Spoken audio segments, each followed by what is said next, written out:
Okay. Are we live? I We're think we're live. live. We are Okay. live. All right. What's up, Welcome. Gino? I'm good. How you doing, Marcia? I miss you. I know I'm good. I'm good. I had to, take a couple of days to handle some family stuff, but all is well. We're back and we're ready to roll. Yeah. I've been praying for you and your family. I know what you've been going through, what your family's been going through over the last year, and so naturally, prayers up. You can't make it up. You can't make it up. I know God has our backs. I know that with all my heart.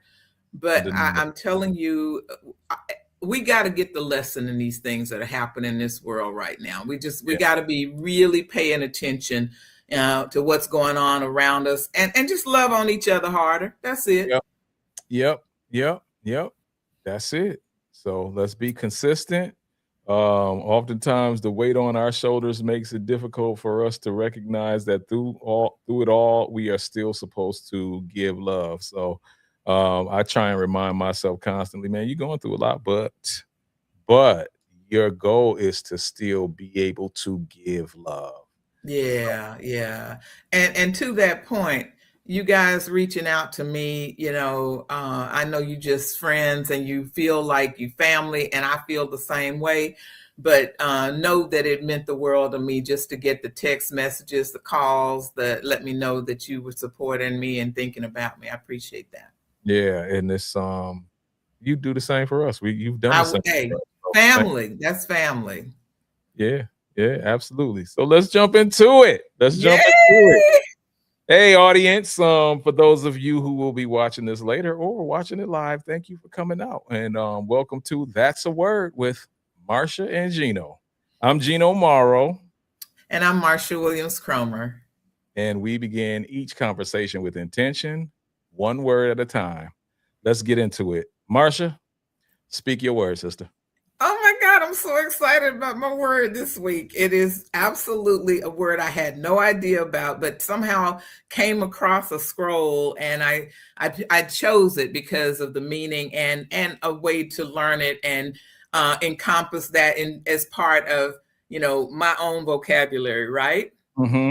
So my word is solipsistic. I'll spell it. It's Solipsistic. And it describes an extreme, often narcissistic focus on one's own thoughts, desires, and existence, ignoring the outer world or other people. And I'll use it in a sentence. When her brother broke his leg, her solipsistic response was to ask if they could still go to the concert.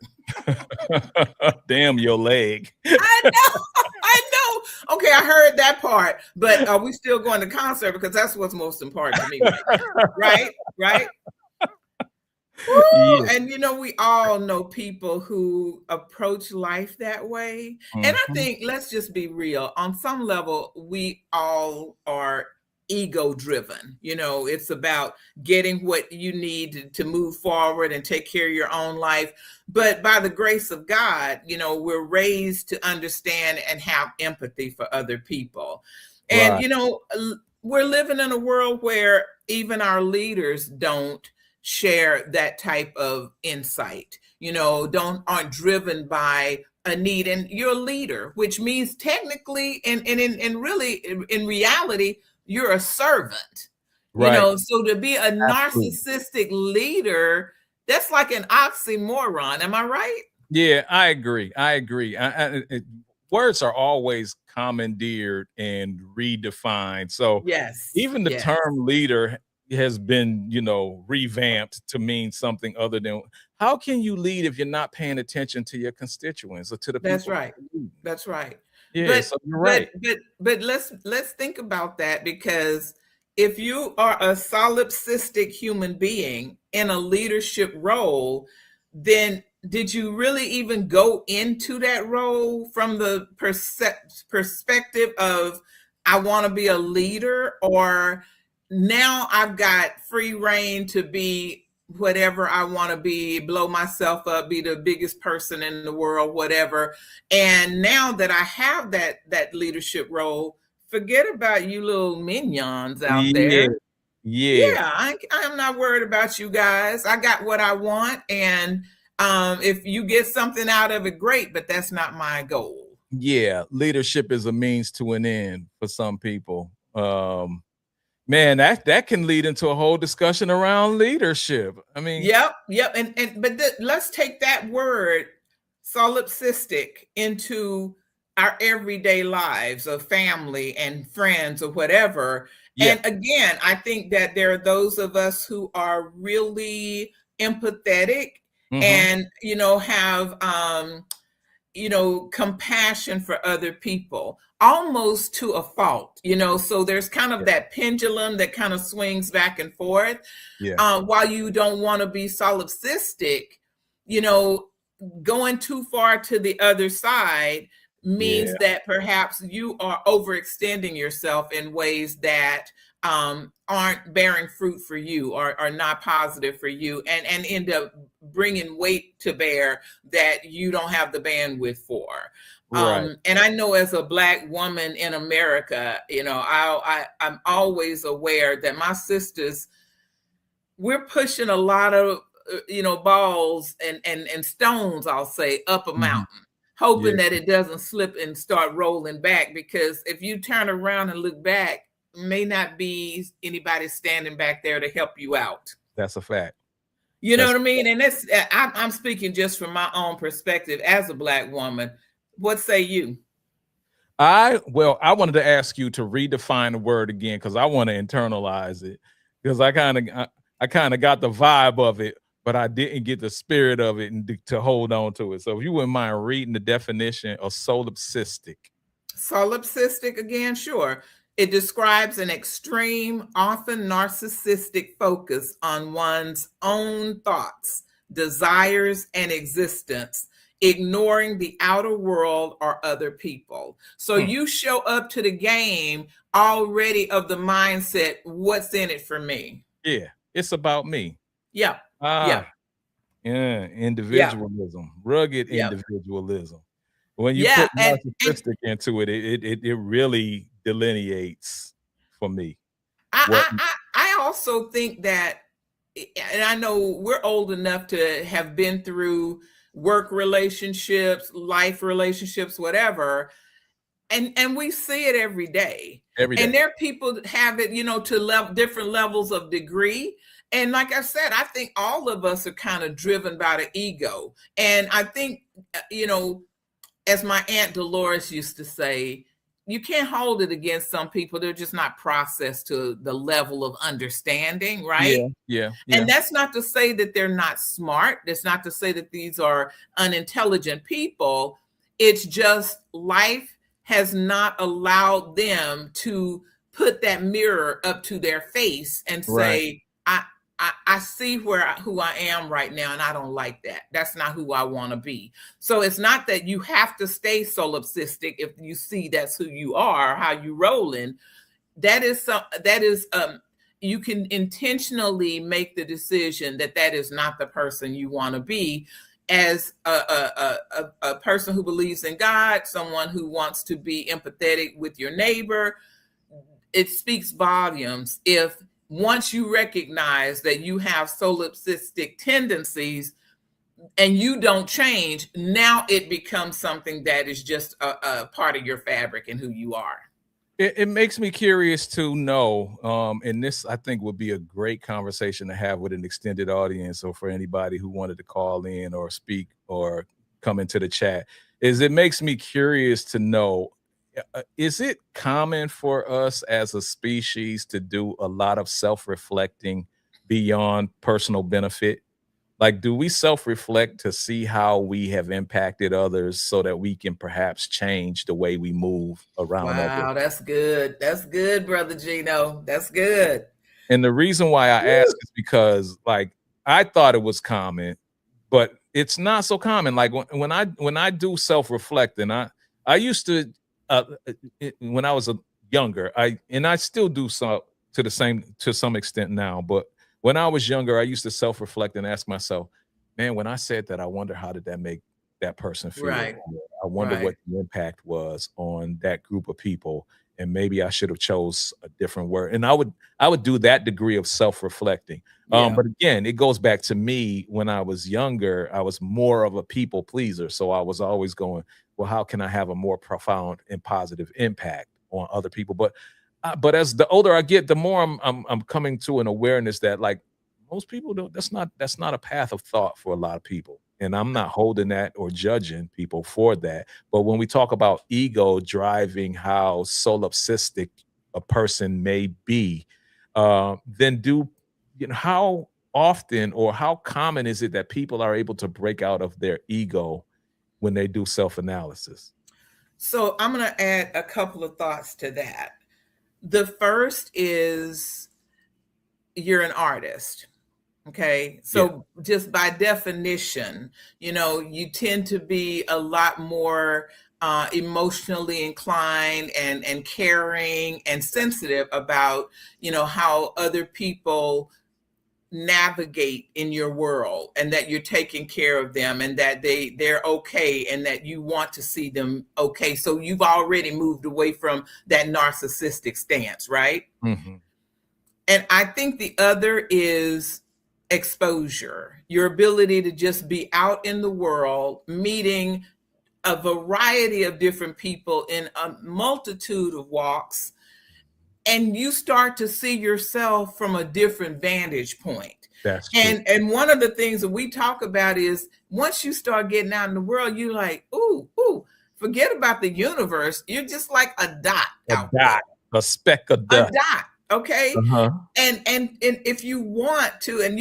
I'm a citizen of the world. Okay. Yeah, So you yeah, know how I yeah, roll. yeah. I feel like grateful to be in the midst of all of these different types of people with different types of thoughts and things that I have to navigate abroad that would not maybe be offensive in the States. You got to start picking up on those things because you're in somebody else's country, Right. and I'm not going to go to somebody else's country and assume that everybody is going to navigate in the same way that I would in the States.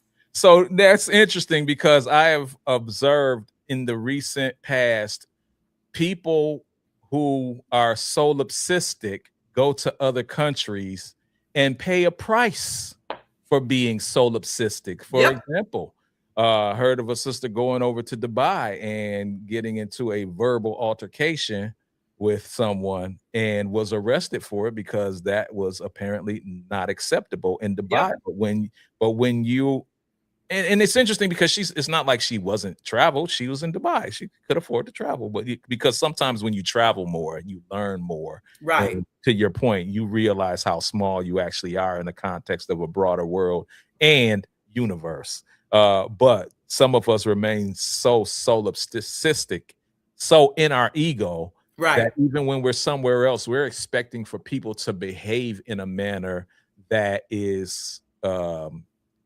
consistent with where we come from. And there's a Yeah. price And to pay for solipsistism, if that's the word. you go, Gino. I love that.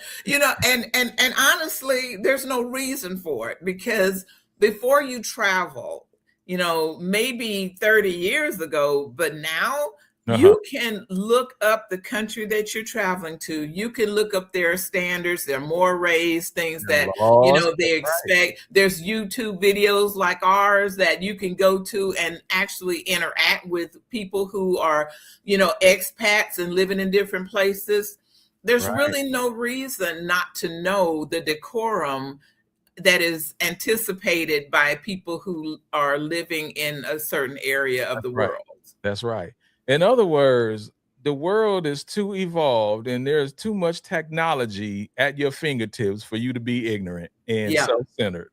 yeah, yeah, exactly. And making the choice to care enough about how you relate to other people, you got to do the work. Yeah. You got, and it's okay if you find out, okay, I figured out what I said, didn't go over well, or what I did was hurtful. It's okay. You're human.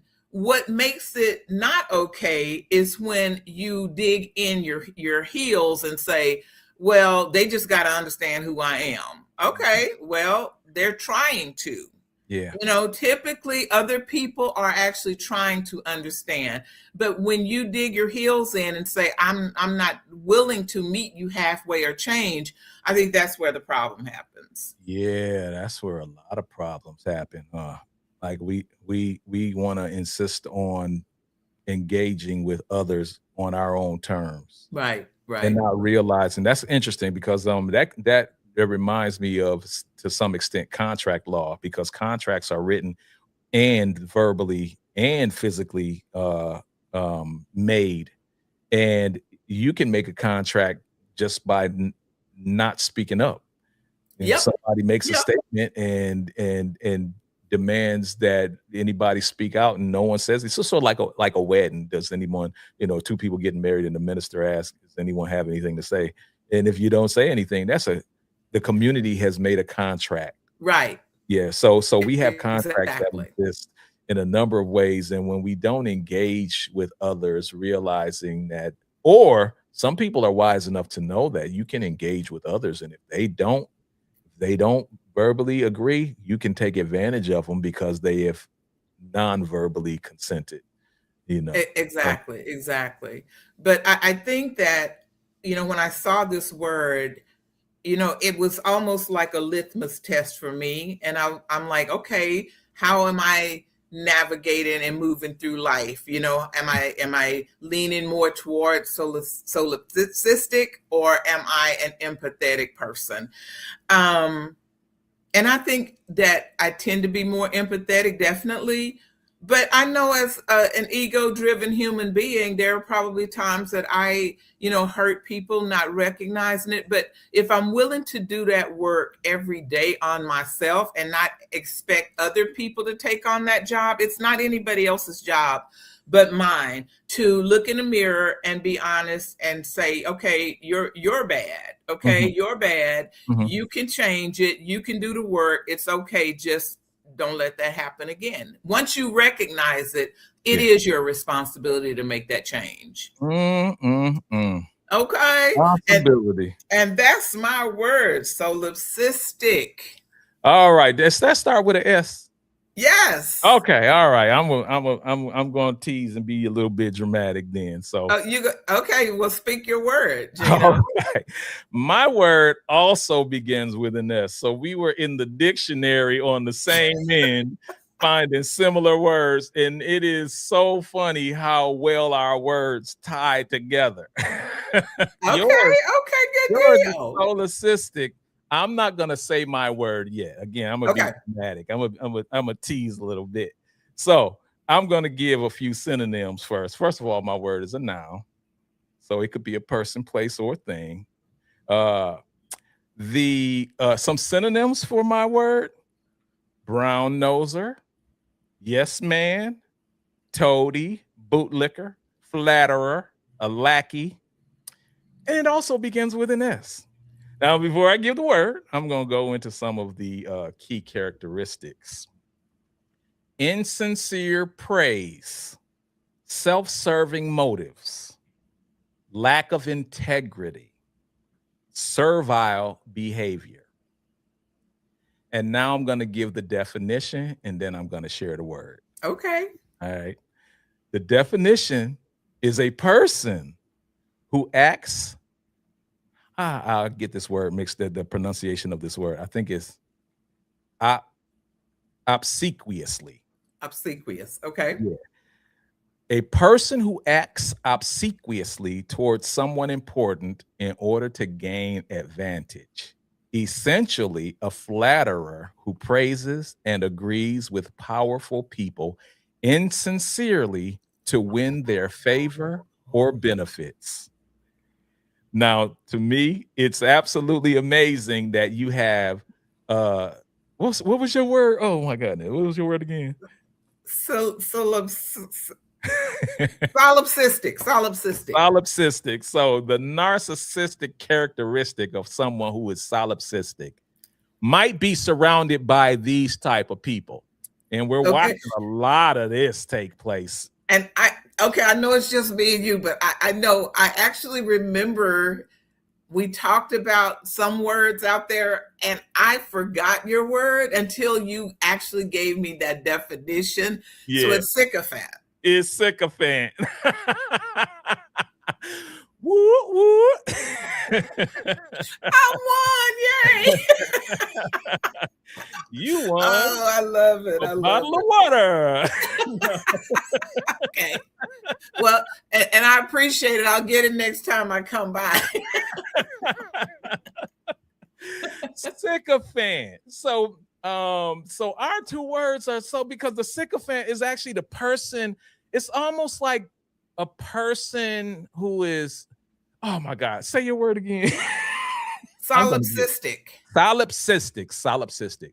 It's like in a power dynamic, two solipsistic people, but one has to be the more powerful or dominant one, and one has to be the submissive one. Well, a sycophant is the submissive one. Right, exactly. A sycophant is gonna feed the ego of the solipsistic individual by telling them how great they are, how powerful they are, and everything that they say is right, and everything that they're doing is correct.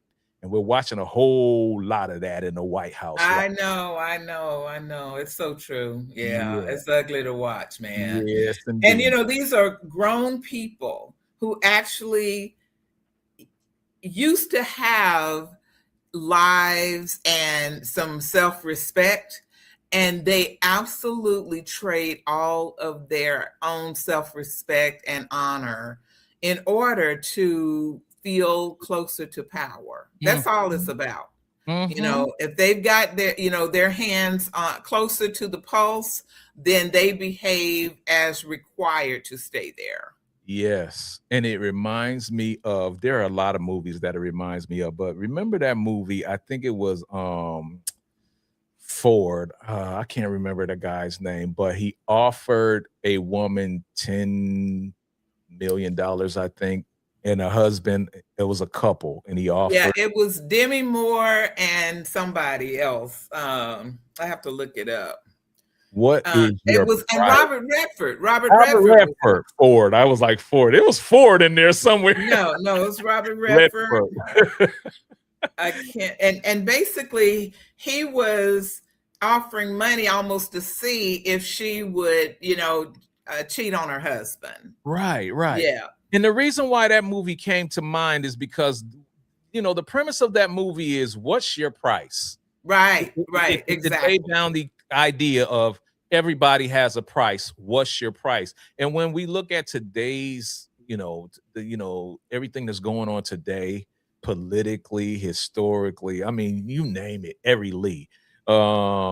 It appears as if people are telling you what their price is, because very few people are standing on principles and morals that are eternal, like scripture, like even any wisdom from the past is seeming to be null and void in this era.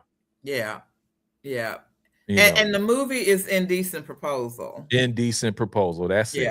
Yeah. Absolutely. So I kind of went through something similar to that one time, where I'm dating someone and I'm already writing the books, and my goal, as you know, is to turn the books into a movie. Right.